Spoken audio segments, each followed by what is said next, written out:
Ayer inclusive el titular de la Sociedad Rural se sorprendía al aire en TN, la máxima autoridad nacional, cuando se conoció la decisión del gobierno nacional en estas horas de tomar una decisión que beneficia al campo. ¿Cómo toma el campo? Finalmente, la baja de retenciones en el tema de los granos, y después se sumaron carnes a media mañana hasta el 31 de octubre. ¿Cómo lo toma el campo salteño? Se lo vamos a preguntar a Alfredo Figueroa, justamente de la Sociedad Rural Salteña. Alfredo, buen día. José Corbacho, desde la mañana de CNN Salta. Buen día, José. ¿Cómo andan? ¿Todo bien? Muy bien, muy bien. Gracias por atendernos en la mañana de hoy. Ayer fue como un día de sacudones, de noticias importantes, fuertes, y me imagino que ya, una vez que han dialogado entre los diferentes actores del campo salteño, ¿cuál es la postura que tiene la sociedad rural de todas las novedades de estas últimas horas? Sí, la verdad que, José, ayer fue intenso, ¿no? Amanecimos con una noticia de ese tamaño. Nosotros venimos reclamando el tema de las retenciones hace muchísimo tiempo.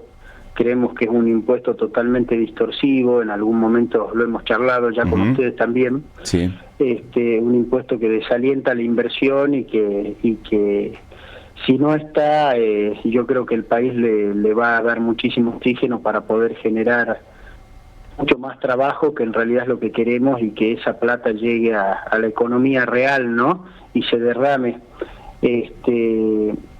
Por un lado estamos contentos y creemos que esto va a beneficiar a algunos productores y sobre todo a acopiadores y exportadores, porque el productor prácticamente ya vendió todo su grano, ¿no? Y sobre todo los del norte, que ya terminamos con la cosecha y todo.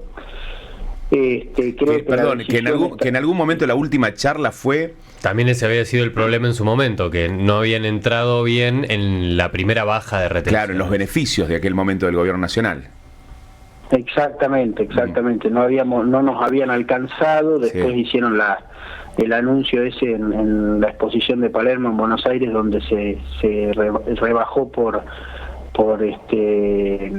permanente, de manera permanente. Bueno, entonces la visión un poco es todo lo que es, o sea, la decisión que toman hoy es no pensando, digamos, en el productor, sino más bien pensando en calmar los mercados y que le ingresen dólares para mantener, ¿no?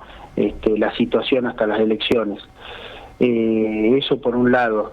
Y después nosotros, como te decía, creemos que es un paso en el camino, nuevamente es un paso en el camino, que este gobierno empieza a tomar conciencia de que hay que ir haciendo más eficientes, ¿no? Que hay que ir siendo más eficientes, que hay que ir achicando el Estado, que hay que ir tratando de devolverle rentabilidad a los sectores productivos para que estos motoricen de manera constante, ¿no? Y permanente a la economía real, que es lo que estamos necesitando, pero de manera transitoria no vamos a llegar, digamos, tiene que ser medidas permanentes, y eso es como que sentimos que no es una solución de fondo, sino que es una medida parche, como sabemos decir. Mencionabas recién que ojalá sirva para la contratación de mano de obra.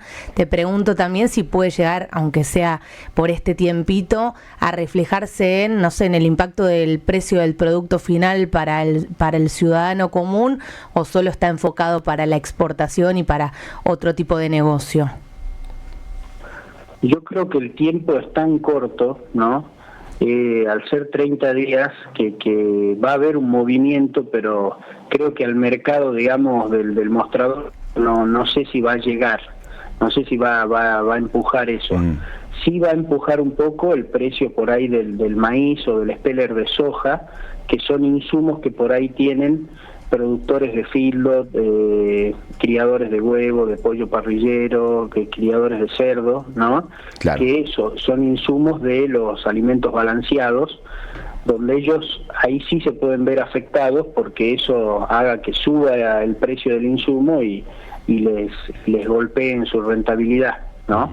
Habrá gente que lo podrá aguantar o que ya tiene comprado, y habrá gente que no. Entonces todas estas medidas generan incertidumbre. O sea, cuando son medidas tomadas así muy intempestivamente y no pensando en la producción netamente, que es un poco lo que decimos nosotros, obviamente que nosotros queremos que las retenciones sean ceros, lo venimos diciendo hace años, pero de esta manera es como que es un paso en la dirección correcta, pero el trasfondo de esto no va a la dirección exacta que queremos nosotros. Es que si de repente se llega al máximo esperado permitido de los 7.000 millones de dólares en 2 semanas, se corta y ya está, se acabó ese pequeño beneficio y se vuelve al esquema anterior. Digo, eso también me parece que es algo que a gobiernos anteriores se les ha criticado mucho, el jugar con la idea de retención sí, retención no, mayor o menor porcentaje. Yo creo que otro análisis que podemos hacer, José, es que cuando el país necesita liquidez y cuando necesita velocidad para juntar divisas, al primero eslabón que van a recurrir es al campo, ¿no? Sí. Entonces nos damos cuenta de que el sector agropecuario es sumamente importante en el país, que tiene capacidad de reacción y de volcar esa plata rápida en el mercado, ¿no? Y es lo que nosotros decimos, señores, si empezamos a tomar conciencia de esto, el campo va a derramar la plata, porque cuando esté en la economía, va a la economía real, va a comprar insumos, agroquímicos, fertilizantes, contratar servicios, contratar gente, contratar semillas, ¿no? Hoy contratar drones para hacer las fumigaciones. O sea, tenemos un montón de cosas dentro de la cadena agropecuaria, ¿no?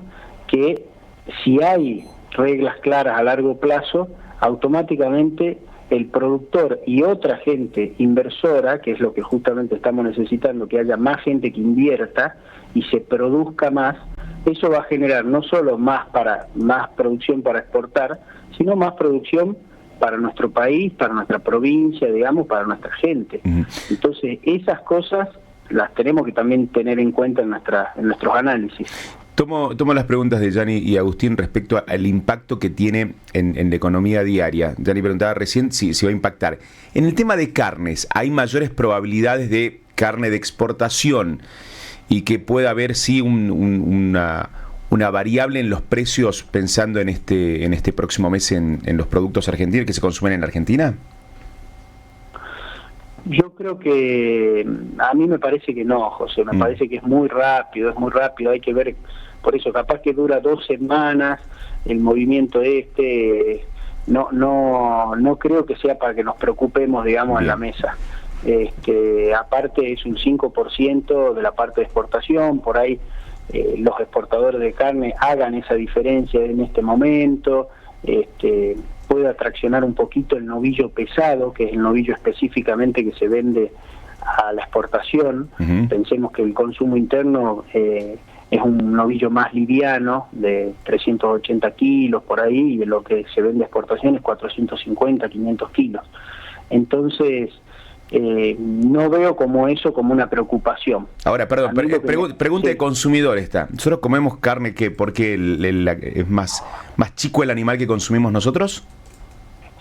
Nosotros consumimos un animal más chico porque el animal más grande necesita más maduración en frío, la carne. Ajá. Y cuando se va a la exportación, pensemos que van esos contenedores en los barcos que tardan como 20, 25 días hasta llegar a Europa, por ejemplo, en un determinado nivel de frío, y eso hace que la carne se madure y llegue con una terneza espectacular, ¿no? Okay. Entonces se adaptan los animales más pesados, ¿no? Y animales cruza, que son las cruzas del Brangus, del Braford, digamos, que son animales que tienen cebú, que por ahí acá, viste, cuando son más cebuinos, en el mercado interno, viste, te dicen que no. Que son más patudos, bueno, es una cuestión técnica, ¿no? Y del mercado, pero entonces por eso es que el mercado interno nuestro consume animales más chicos. Se entiende. Esa es otra discusión, porque nosotros tenemos que agrandar nuestro stock ganadero dentro del país, llevamos un estancamiento, ¿viste? Y una de las formas es que vayamos a hacer animales un poco más pesados. Para eso tenemos que tener estructura de frío, cámaras, para poder aguantar esa carne un poquito más y que salga tan tierna, ¿no? Se entiende. Recién mencionabas que el valor que tiene el sector agropecuario y por eso estas medidas. Mi duda es, ¿no consideran que están siendo utilizados políticamente en medio de un contexto de campaña y que por ahí la decisión también viene por ese lado? ¿Se lo preguntan? Y yo creo que todas estas turbulencias generan incertidumbre y va a haber distintas visiones, ¿no? A mí me gusta siempre tener una mirada amplia, tener una mirada del vaso medio lleno, ¿no? Estamos tratando de que el país empiece a encontrar su rumbo. Recién José hablaba del tema de la grieta. Yo soy un convencido que tenemos que terminar con la grieta. Vivimos en un país riquísimo, con un montón de posibilidades y oportunidades, y no puede ser que no podamos ponernos de acuerdo para tener un rumbo en común, ¿no?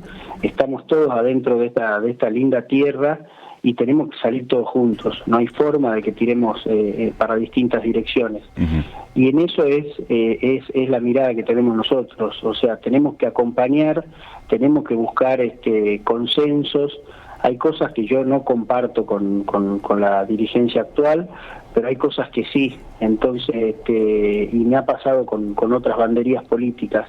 Entonces, yo creo que la eficiencia que tenemos que lograr dentro de los estados, también provincial y por supuesto nacional, y es la eficiencia que tenemos que lograr en nuestras empresas, en nuestras casas, en todos lados, para que logremos de una vez por todas que este país pueda crecer.